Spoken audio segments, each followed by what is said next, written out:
Welcome, Northeastern University Professor Dan Kennedy and longtime Boston Globe editor Ellen Clegg. She is a member of the Globe's editorial board, which won the Pulitzer Prize for editorial writing in 2015 and came back again the next year and won the Pulitzer Prize for commentary in 2016. She's also the author of several books. Dan Kennedy is a nationally known media commentator, a panelist on WGBH TV's Beat the Press, and a columnist for WGBH's news.org. He has written 2 books about the future of journalism and is also a 2019. Oops. That froze. Yeah.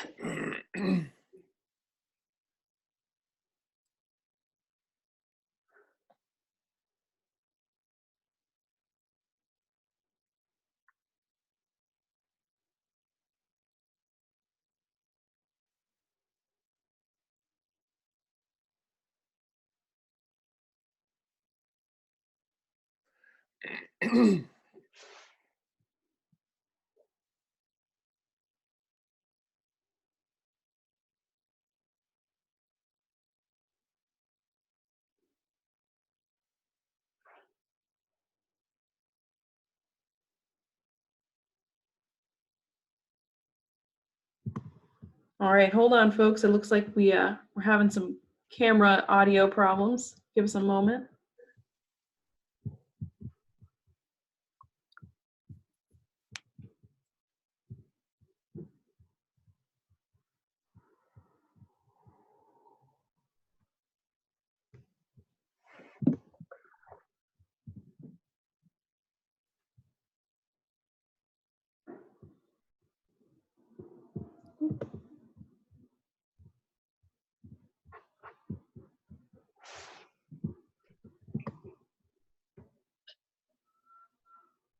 Okay, let's try this again. Sorry about that. Do you guys want to talk a little bit about your book first, maybe, to give people an idea of what you're working on? Sure. You want to go first, Ellen? Sure, we are, and jump in anytime, Dan. And I should note, Bev, I'm no longer at the Globe. I retired, quote unquote, in 2018 after a long career. So the book is, we wanted to look at what's working in local news. And there's, of course, been many reports of the hollowing out of the industry from the internet, from corporate greed. We all know the challenges, right? But we wanted to look at startups or even existing sites that have popped up amid this crisis that are trying new things, trying new business models, and finding some measure of success. That's right. And the tentative title we have for it is What Works? What Works? Case Studies from the Front Lines of Local News. And the idea is really, I think that we both believe that there are 2 major challenges that local news organizations are facing. And one of them we're very familiar with. We know the story. Craigslist, Facebook, Google, the internet in general has created tremendous challenges for journalism and removed much of the money over the last 25 years. And that's a huge challenge that every news organization is facing. But we think that the other half of this, which really doesn't get enough attention, is the role of corporate and hedge fund ownership. These companies that buy up dozens, if not hundreds of newspapers, they generally take on tremendous amounts of debt in order to build the chains, and then they start bleeding their newspapers dry in order to pay off the debt. And so what Ellen and I are trying to do is we're saying, if you can eliminate the corporate greed side of the equation, what news organizations are actually doing well? And I don't know that we would want to talk about too many of the ones that we're looking at the moment, because it's an ever-evolving list. But there are two that we're committed to at this point. Ellen has done a lot of reporting on MinnPost, which is a terrific nonprofit online-only news site in Minneapolis, as well as the entire media ecosystem around MinnPost. And just before COVID-19 hit, I spent a week in Mendocino County, California, reporting on a tiny project called the Mendocino Voice, which is a 4-year-old for-profit that is in the process of converting to cooperative ownership. So that's the kind of innovation that we're trying to look at.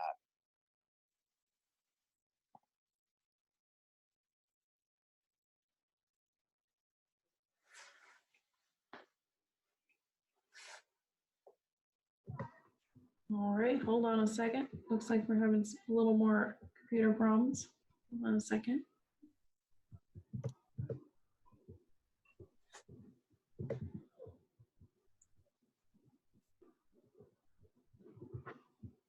Oop.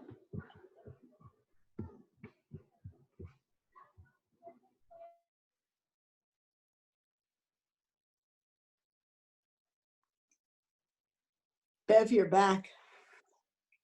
I hope this doesn't happen again. I'm sorry. So can you tell us a little bit about why local news is so important to us? Well, I think we have a great example in the COVID-19 crisis, because public health is really a local story. It's controlled by local officials, it's controlled by states, cities, and towns.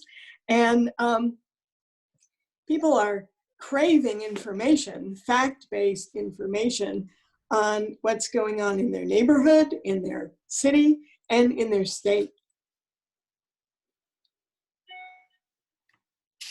And that's really the case. And what we have seen here is that is with some here, you know, the Globe, 2 big public radio stations, Commonwealth Magazine, even Dig Boston. They're all doing a really good job with regional coverage, and that's incredibly important in a crisis like this. But unfortunately, even in Greater Boston, which traditionally had a lot of robust daily and weekly newspapers out in the smaller communities, we've really seen a cratering of that in the last few years. So that in many communities, such as the one I live in, for instance, you know, we're kind of reduced to looking at Facebook groups, and people, you know, even the most well-meaning people aren't really offering answers so much as they're asking questions. And it's traditionally the role of journalism to try to answer those questions, and it just isn't happening as much as it used to.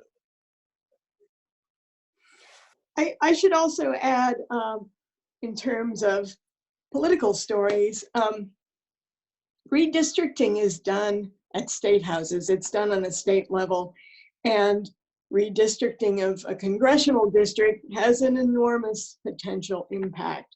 So, you know, the hollowing out of state house bureaus and city hall bureaus all over the country is very troubling for people who care about governance. It really is. And the other thing too is, I'm afraid that one of the other factors that we may be dealing with, that I think local news organizations have to figure out a way to push back on, is the nationalization of the culture. So we see, at least in terms of journalism, the New York Times, the Washington Post, the Wall Street Journal, they're all doing well. And it's because of this, it predates COVID, but it's because of this intense interest in, the Trump presidency. And we are thinking too much of ourselves, I think, as interested in national issues, but we live in communities. And in fact, if local news organizations could capture some of that and get some eyeballs and get people interested in local issues, I think that you might find that some of the partisanship and divisiveness would decrease because, the old cliche is there isn't a Democratic or a Republican way to pick up the trash. People are used to cooperating with each other and getting to know each other in communities. So if we could kind of start at that local journalistic level again, I think it would not only be good for journalism, but it would be good for society as a whole. It's also that it's how we define local varies, and I don't know that there's one definition of local. Is it the weekly paper that comes out and has the honor roll list and the school lunch menu? That's local news to some people. Is it the regional paper, like a regional paper like the Globe? Is it a specialized website like MinnPost, which specializes in politics and culture?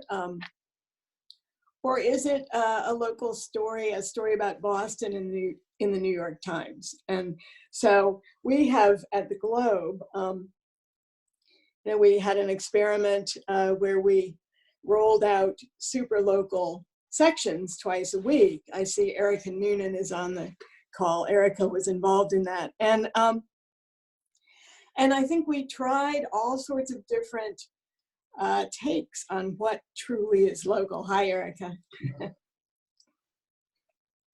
I'm not sure we nailed it, and we found that it differed. This is New England. People have strong opinions about their town. And the definition of local news differed from city to town.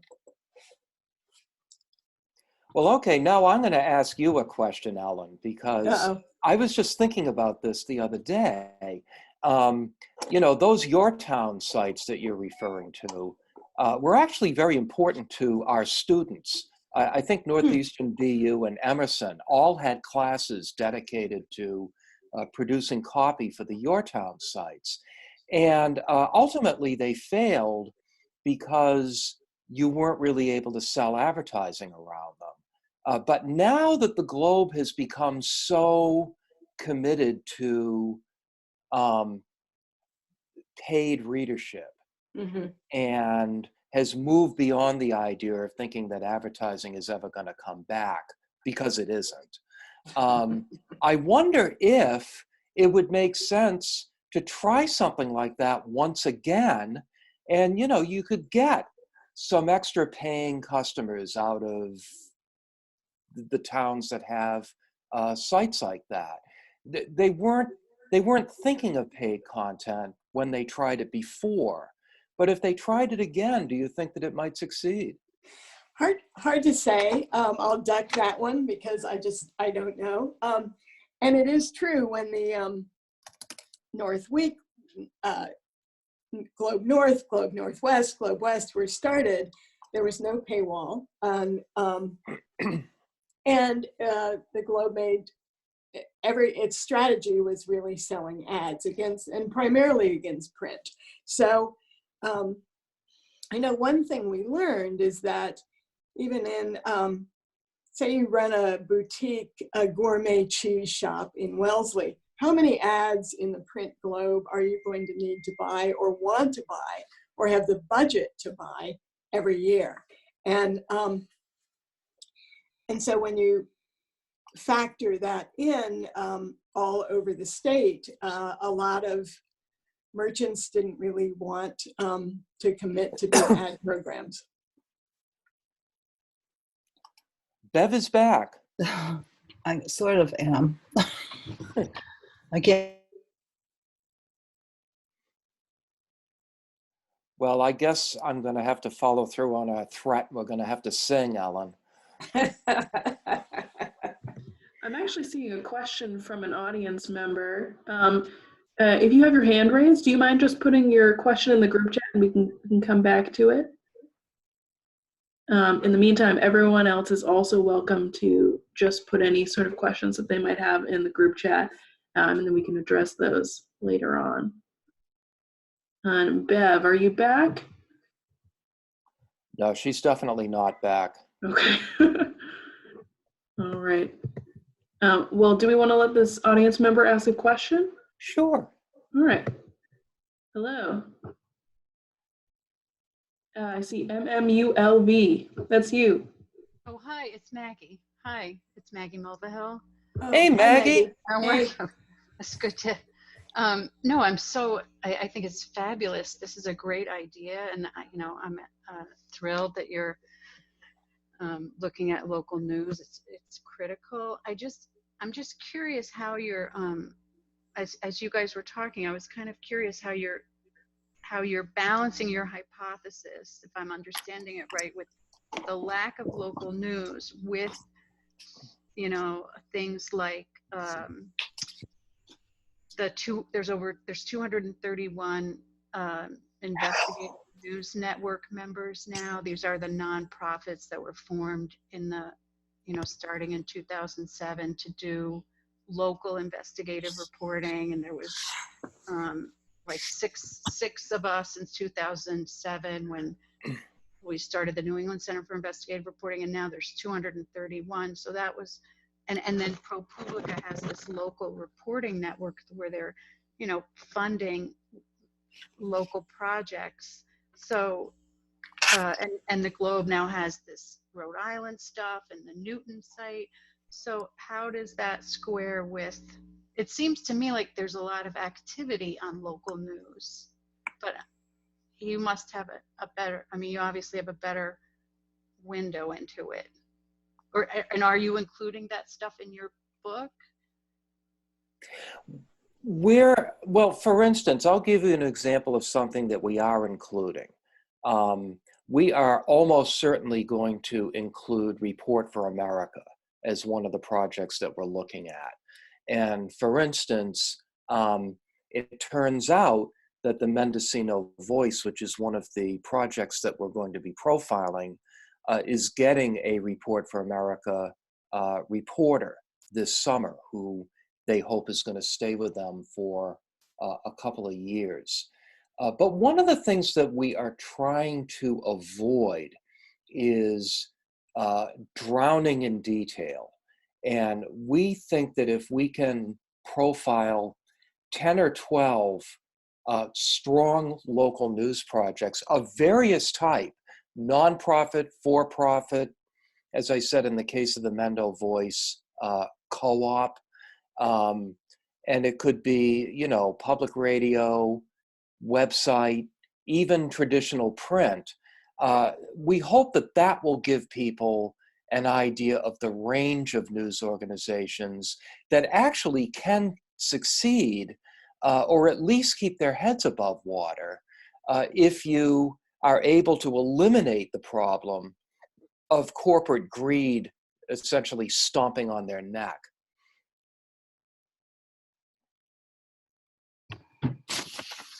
Yeah, if I can add, Minnesota, which is a fairly, it's a large state. I happen to be from there. Minnesota has a newspaper of some sort in every county. It has no news deserts, as the University of North Carolina study says. But I picked 3 examples because they're all different business models and they're different audiences. One was MidPost,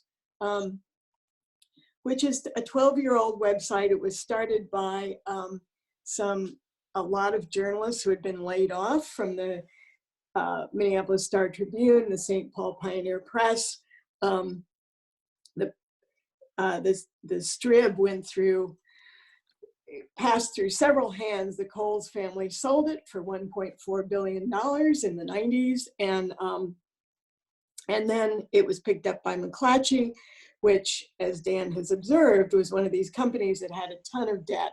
So McClatchy sold it to a private equity firm. Private equity firm bailed on its promises of investment, and it was picked up in a bankruptcy sale. So the Star Tribune now is doing quite well. It's profitable, although it's had, I think there's going to be a reckoning about advertising, because their advertising is down about 50% due to the pandemic.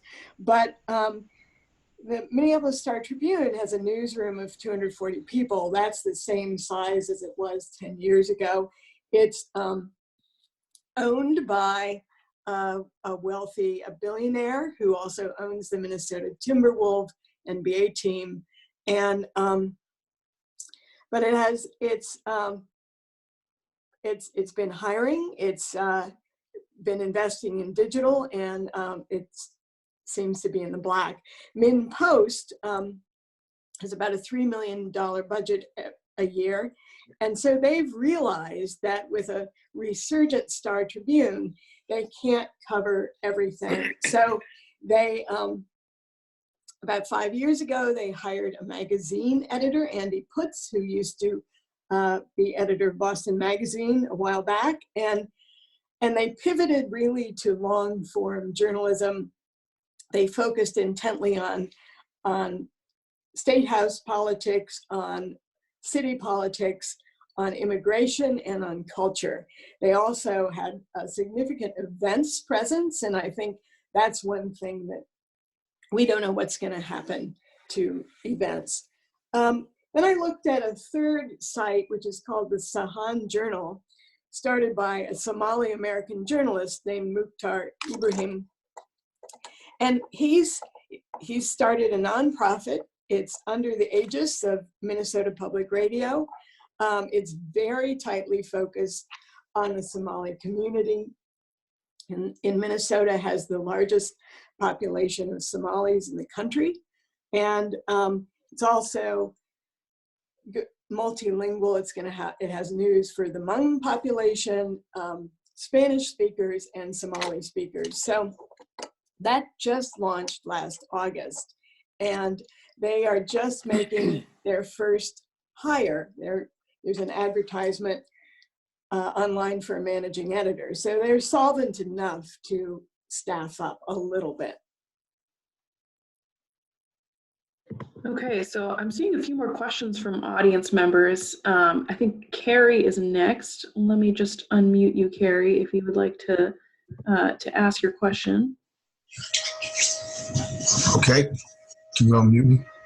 Yes. Sure. My question was, when you get with a cable subscription, for example, you might get a package of sports stations. So I thought one way that it could be addressed is if there was a bundling effort where you get you choose between the Washington Post, New York Times, and Journal, plus you get the Globe or the Hartford Courant, and then you get an independent like Cranston Herald or the Chelsea Independent.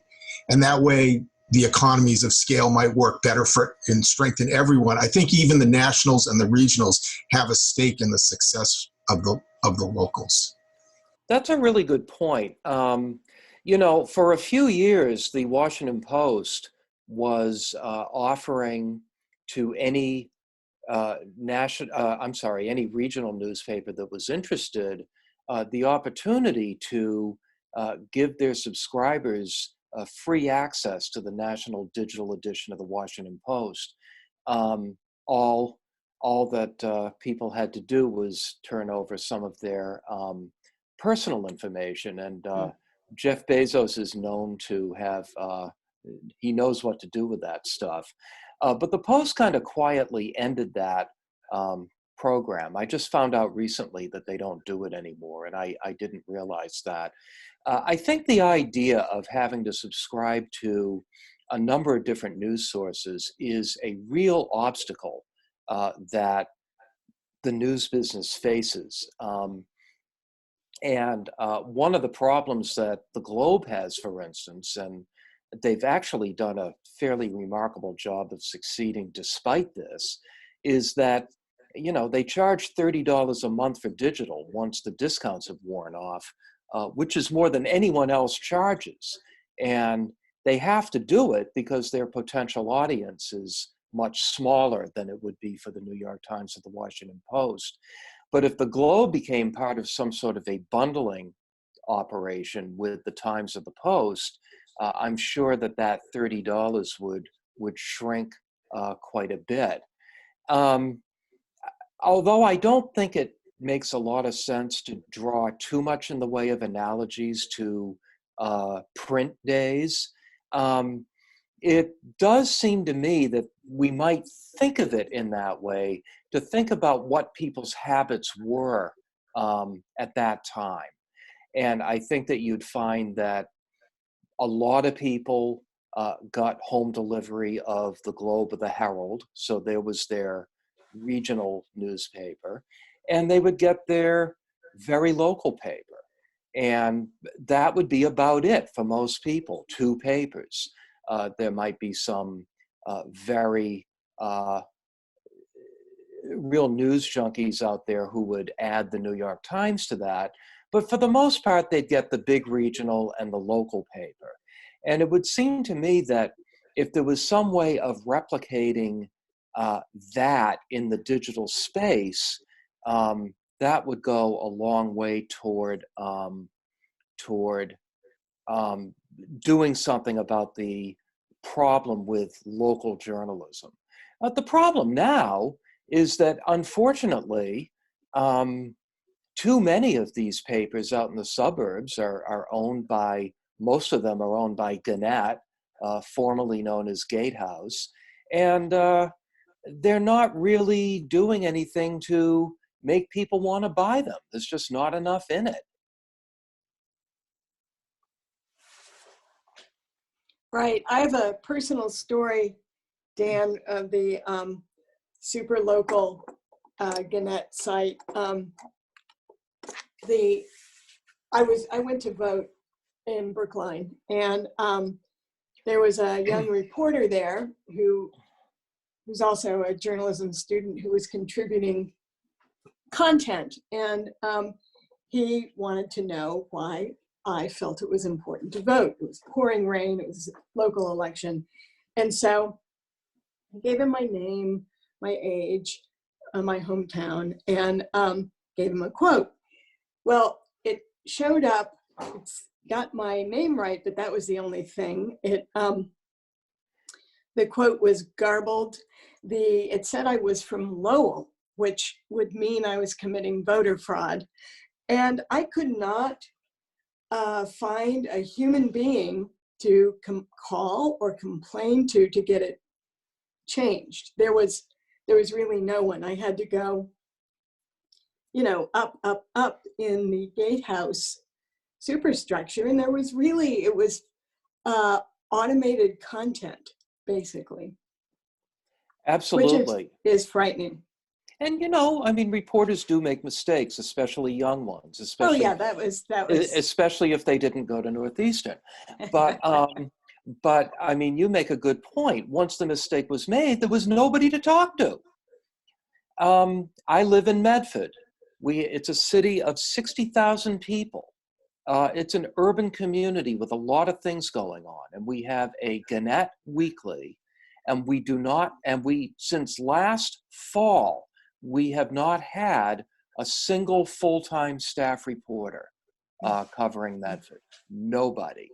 Now, they have used some stringers. We do get some coverage, but that's just a shocking abdication of responsibility. All right, so I think we have a new question from Erica Noonan. Erica, would you like to jump on? You are now unmuted. Oh, sure. Hi, all. I feel like I know half the people here. This is really lovely to see everybody's faces. I was just, I still live in Natick, where I have been here for a long time. And I'm not a journalist anymore, but I'm still deeply interested all the time. And what I see filling in the gap that we left behind in Globe West and Globe North and Globe South are Slack groups and Facebook mom groups full of people who aren't busy having commentary. And people don't have, I mean, we always knew that readers weren't always going to make do the research, which is why we were there. But I'm not even sure how to make people care about journalism and professional journalism, or is it just always going to be? Is this where we're going? Are you seeing any renewal on the values of the interests, or am I just sounding like an old crank on this? Well, is it so much that people don't care about professional journalism, or that they're not getting any? Yeah. Yeah. Would people pay for high quality local journalism? I don't think so. I don't think people are going to pay for, people around here aren't going to pay for that. I mean, at least not the way we need them to.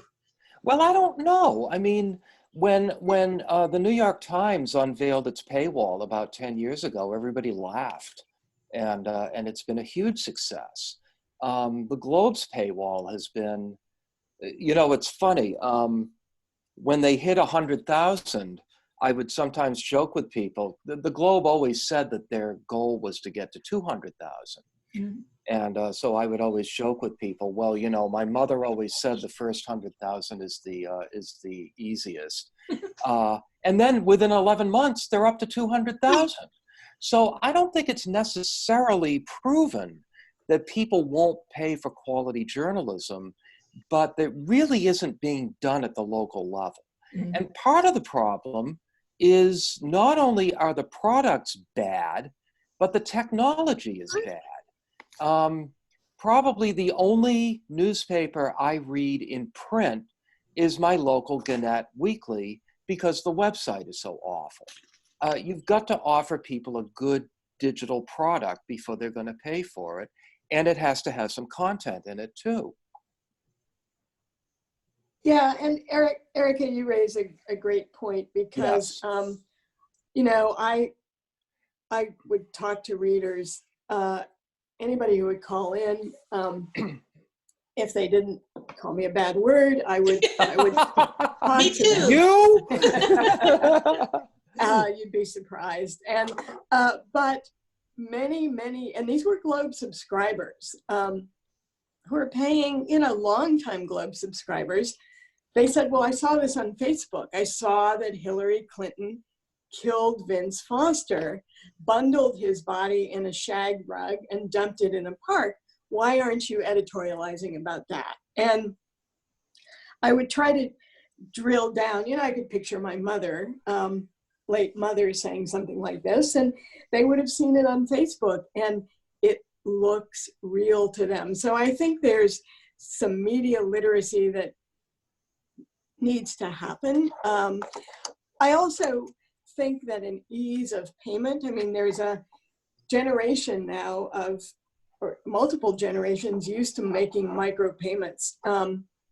And people are used to subscription models like Netflix. And so I think there's some hope that micropayments is a bright spot for sure. That could help. Yeah, my approaching teenage age kids, you know, I bought the Globe and delivered the Globe and went to work for the Globe because my parents told me it was the thing to do.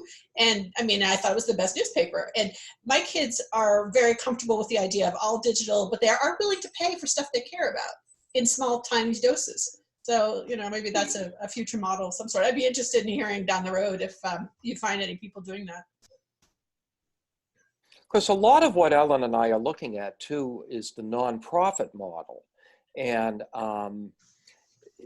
if you can get your money from local foundations, community organizations, institutional donations, and things like that, you don't necessarily need to rely on reader revenue in that case.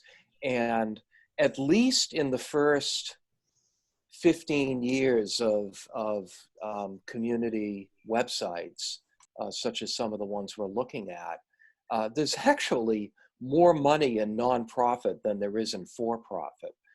For-profit is just a really, really difficult slog of, you know, visiting every every pizza shop and tattoo parlor in your community and trying to talk them into advertising in this non-print thing, and people are skeptical of that. So actually, the nonprofit model has proven to be, at least to this point, more robust than the kinds of things that we're talking about with reader revenue and advertising.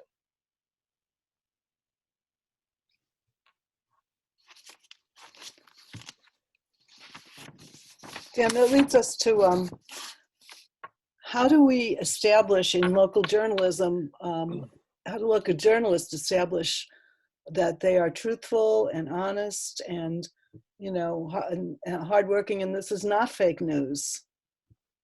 Oh, by, you know, again, by emphasizing the process, by making sure there's a feedback loop where readers can call, can comment, by casting the net widely for sources, and by correcting mistakes right away.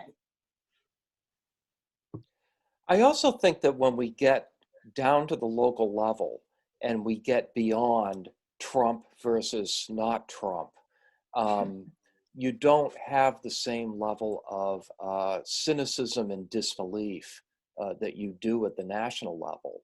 I think that local journalism could actually play a role in sort of re-educating people about what real journalism is.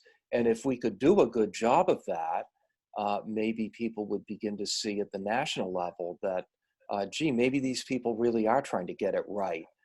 Maybe there are problems with the plandemic video. You know, so I think a lot of it can sort of bubble up from the grassroots higher up. Are local journalists considered more truthful and honest than their counterparts who may be at a national or regional level?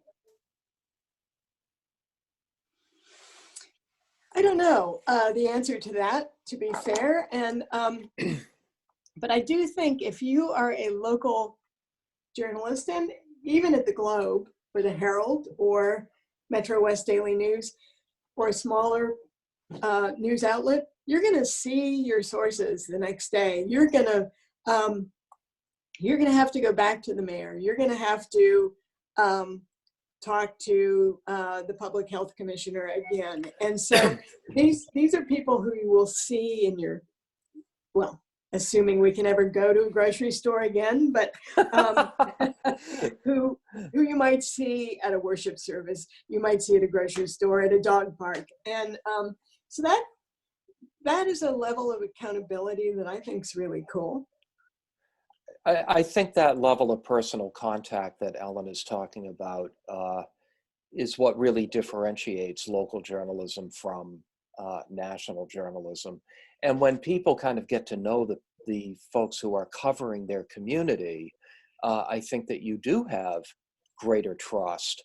Or if you have a lack of trust, maybe it's grounded in actual experience rather than some sort of conspiratorial thinking. And what can journalists learn from the national media? Well, local journalists learn from the national media, and national journalists learn from the local media. What are the lessons there? I think local journalists have learned too much from the national media.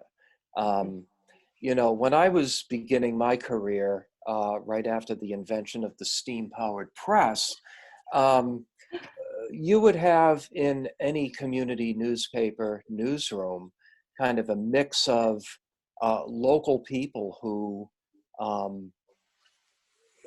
they worked for the local paper as their career. And in most cases, they had not gone to college, but some of them were really good reporters and really good writers, and they were really dedicated to their community. And then you'd also have a few people who were college educated and passing through on their way up the career ladder. And I think that now it's all entirely the latter.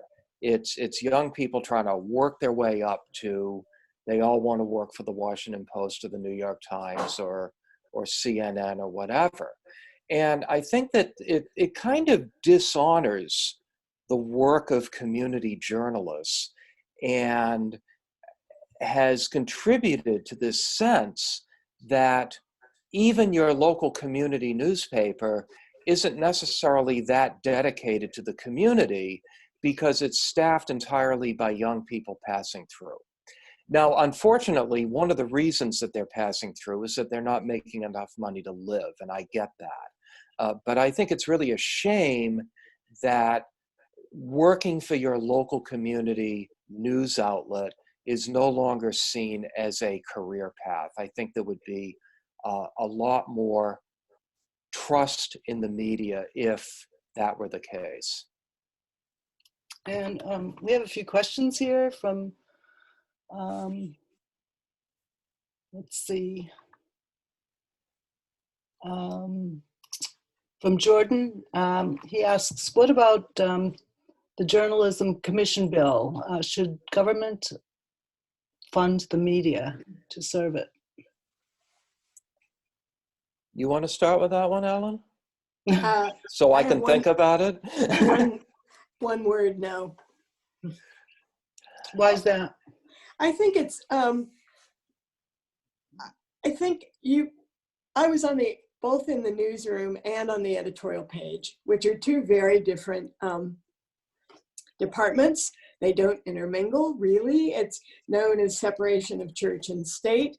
But I have to say, despite all our attempts to label opinion clearly, a lot of readers don't get that separation. And I think once you introduce government funding, I think you can say it doesn't influence your coverage, but I think that would be hard to prove to readers. I would take I don't disagree with Ellen. I would take a somewhat different view of it. Any nonprofit news organization, and I work for one, WGBH, is at least getting some indirect government funding.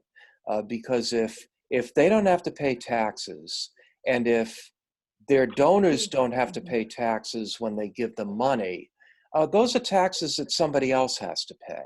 So in that respect, there is some government subsidy going on there, but in a very indirect way. There's also been quite a bit of discussion very recently as to whether news organizations ought to be for some of the federal bailout money that is being discussed as part of the response to what's happened as a result of the pandemic. And that's a hard one.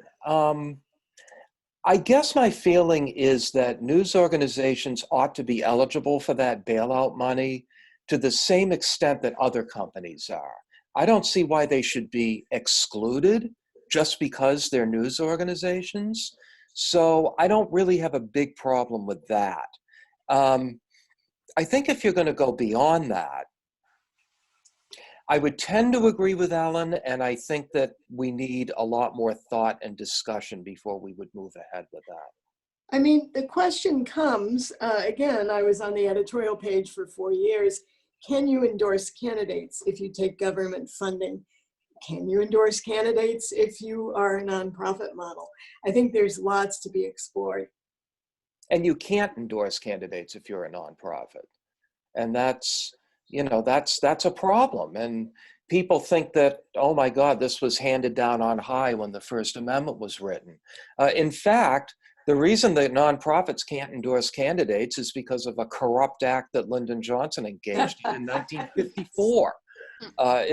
There really isn't any particular reason why nonprofits shouldn't be allowed to endorse candidates. But you see what happens once you let the government get their hooks into you at all, they can set rules like that, and all of a sudden you can't endorse political candidates. We have some hands raised here. Maggie, do you have a question, or did you already get your? Oh answer. yeah, I just wanted to make a comment. I teach at BU, and I thought Dan's point about the the younger generation was really, really important and good, because my experience with these students is they I just think we need a lot of education to teach them. Well, let me put it this, I'm trying to be diplomatic here because these are my students, but you know, there is great worth in working in a newsroom in a small market, you know, incredible worth in doing that. And that's how all of us came up. And there seems to be, with this generation, sorry for the younger people on here, you know, a need for immediate success, which is not realistic in my view. Like, you just don't graduate from journalism school and go to CNN, or you don't go to the New York Times. You have to cover your local community, and there's great value in covering a tiny town and learning the ropes.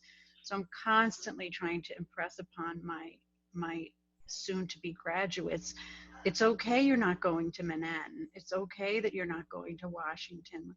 You know, go to a small market and learn the ropes. And I just wanted to comment on Dan's point, because I think it's, you know, really something that educators have to stress, you know, that kind of importance of covering really local news to become a good reporter. So I agree with you completely. I do want to give a little bit of a shout out to the kids, because the world has changed a lot since we were breaking in. And I think about when I graduated from college and got a newspaper job for a very low salary. My wife was working part-time as a waitress. She would eventually get a job as a photojournalist, but we were getting by on very, very little money. We had a really nice apartment and we were able to live well. That's impossible today. And on top of that, they have student debt that we never could have even dreamed about. So, Maggie, you are 100% right. At the same time, I think it's harder today than it was when we were coming up. So true. Susan Davidson, Hi. do you have a, Yeah, well, I jumped. Am I on? Am I unmuted? yes, you are. We can hear you. I just wanted to jump in when with the discussion of local journalism. It's very true. It's not a career path. I'm a sort of a seasoned. I've done every kind of journalism, and I'm now just doing local at the moment because I do feel it is rewarding. It is meaningful. You're bringing a lot of joy to the readers. I'm doing a column now highlighting noteworthy town residents and what they're doing. It's called Brookline at Home. And, you know, I'm getting a lot of great feedback on it. And so, yes, you know, but the thing is, it's true news. It's not fake news. That came up as well. And I just wanted to throw that in. It does have meaning and value for sure. You know, you need side hustles in almost every profession these days. And so if I have them, but I have my column every week, you know, for what it's worth. Yeah. So just throwing that out there. Okay, great. There's so much talk about fake news, Dan and Ellen. Can you talk a little bit how we can kind of change that? And do we do that locally, that perception of fake news? I mean, the people who pronounce this stuff fake news are usually aim it at larger organizations, the Washington Post, the New York Times, ABC. What about the little guys, the local guys? I mean, it does filter down. So how do we, from the local level, change that perception that we're not fake news. We're, we're legitimate. How do you do that? Well, again, I think the personal contact that local journalists have with their communities eliminates some of that. And I think that the absence of a Trump and not Trump dynamic also helps eliminate a lot of that. I don't really see an awful lot of charges of fake news at the local level. I think that what we need at the local level is more news, but that's why we're here tonight. Mm-hmm. It's no question that journalism, the pushback from the community, things changed in 2015 when Trump rode down that escalator and declared his candidacy. I have observed that kind of language out there in the public square has filtered into not just the right wing, but people from all walks of life, all political stripes. If somebody disagreed with an editorial or an op-ed column, by the time I left in 2018, they wouldn't start out saying, I disagree. They would say, Ellen, you're fake news. I've heard that from federal judges. I've heard that from environmentalists. I've heard that from Trump supporters.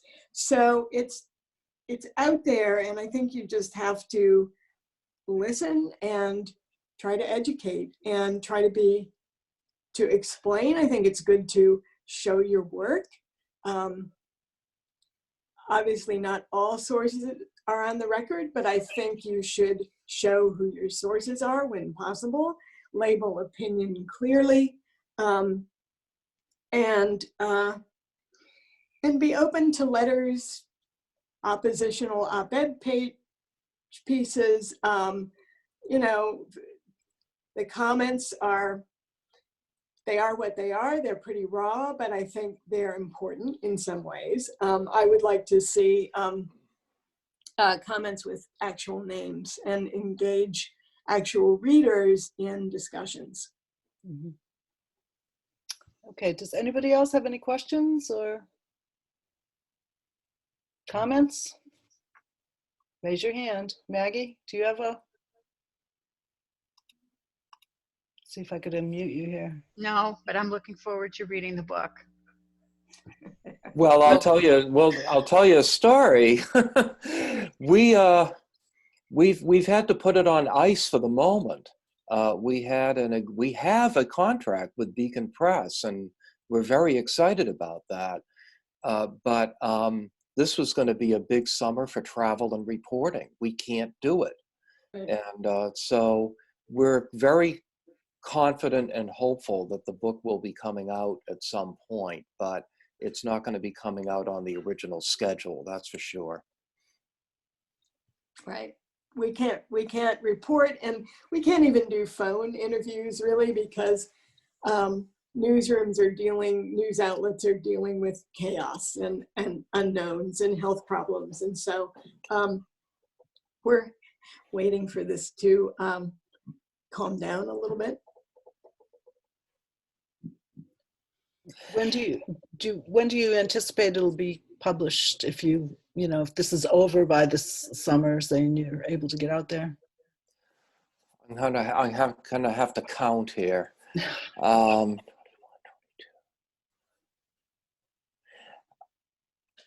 I think that if our new schedule holds, it would be coming out in the second half of 2022. Is that right, Ellen? That's right. Okay. Okay. We were talking quite a bit earlier about trust and engagement. And actually, there's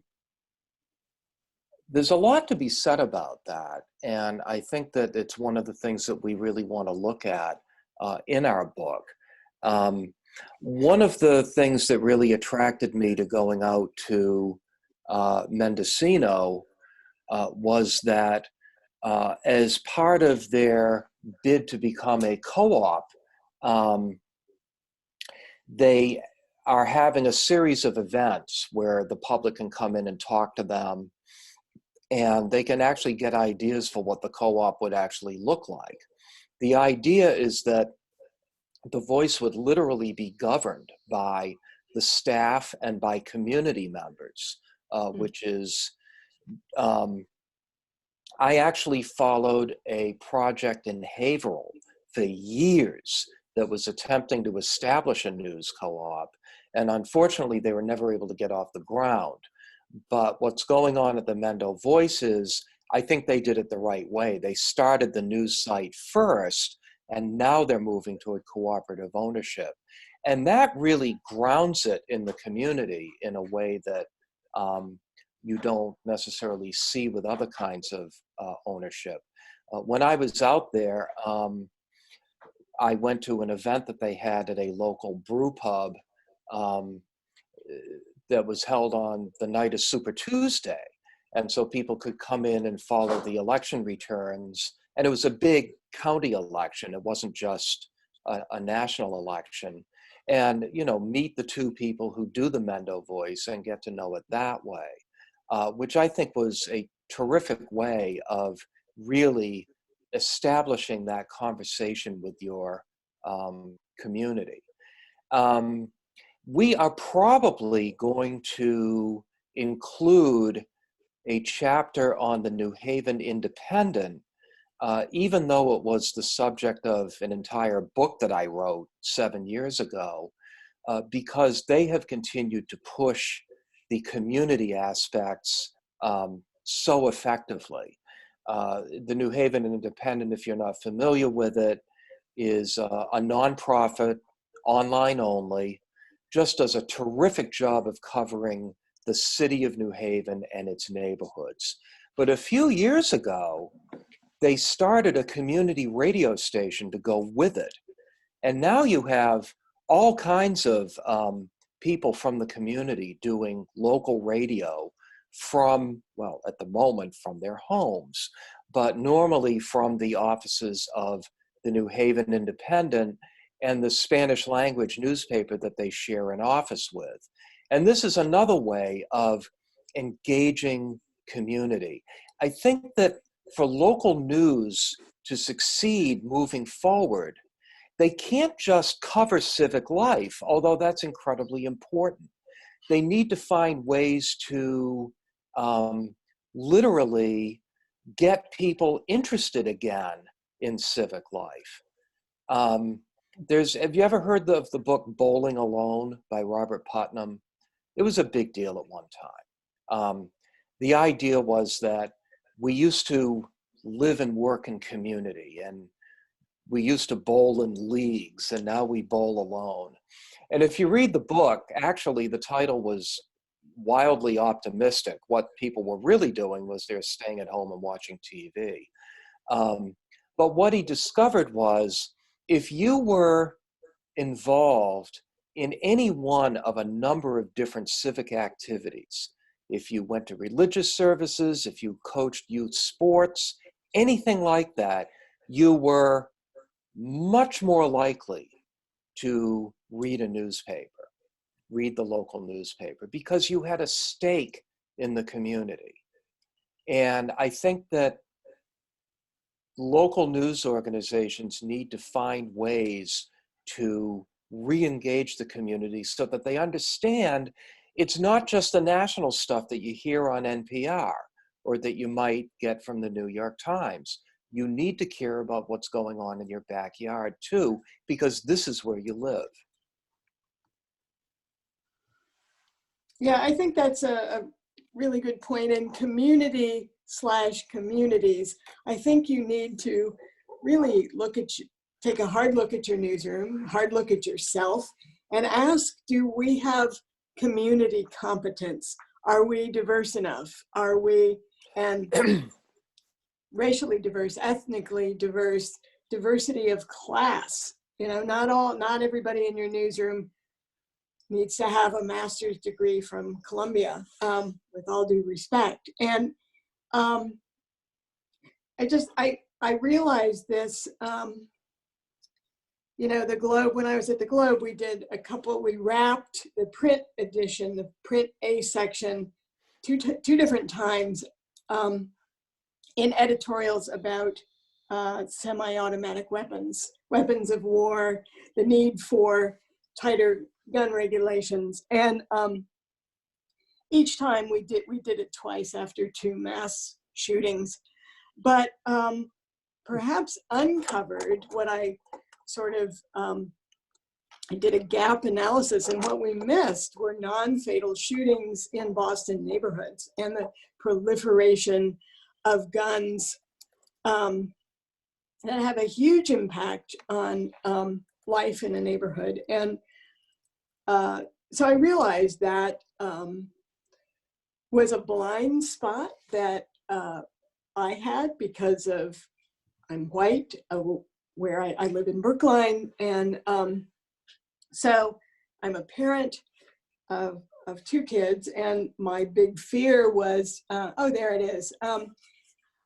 You know, every parent's biggest fear, I think, other than the pandemic, is this out of control gun violence in public settings or schools. And I think more, you know, you always need to do a gut check. Am I telling the full story? Am I, do I have blinders on because of who I am? Interesting. Anybody else with any questions? Well, maybe we can wrap it up. Thank you very much, Ellen and Dan. You guys are great. Very informative, very interesting discussion. Thank you so much for being our guests here. We appreciate it. Thank you. We Thanks. really appreciate it. And sorry about the technical issues. It seems to be inevitable. Of course. Thank you. Thank you both. Stay safe, everybody. Thanks for coming, everybody. Stay healthy. Wash your hands. Bye. Bye-bye.